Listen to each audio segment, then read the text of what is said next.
আমি এতিম একটা মেয়ে, আমার যৌতুকের কারণে বিয়ে হচ্ছে না। আমি হাত জোর করে বলছি, কেউ যদি আমাকে যৌতুক ছাড়া বিয়ে করে আমি রাজি আছি। আমার নাম মিতু, গ্রামের বাড়ি মাদারীপুর।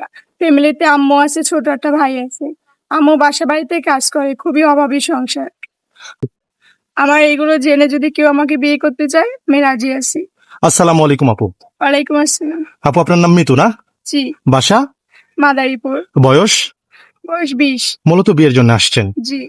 আচ্ছা, কিরকম ধরনের মানুষ চান যে মানুষটা আপনাকে বিয়ে করবে বা আপনার দায়িত্ব নিতে চাইবে? সে যদি ভালো হয় তাহলে হবে। ভালো মনের একজন মানুষ চাচ্ছেন। ঠিক আছে, সুপ্রিয় দর্শক, এই মুহূর্তে স্ক্রিনে একটি নাম্বার দেখতে পাচ্ছেন। নাম্বারটি চ্যানেল কর্তৃপক্ষের। এই নাম্বারে হোয়াটসঅ্যাপ ইমো খোলা আছে। যদি কোনো ভাই আপুটাকে বিয়ে করতে চান এবং আপুর দায়িত্ব নিতে চান, অবশ্যই একটি স্ক্রিনশট মেরে আমাদেরকে পাঠিয়ে দিবেন এবং ভয়েসের মাধ্যমে বলে দিবেন, আমরা আপুটার সাথে কথা বলানো বা বিয়ে শাদীর ব্যবস্থা করে দেব। কোনো ভাই অযথা ফোন কল করবেন না, তাহলে ব্লক দিতে বাধ্য হব। ঠিক আছে আপু, ভালো থাকবেন। আসসালামু আলাইকুম। ওয়ালাইকুম আসসালাম।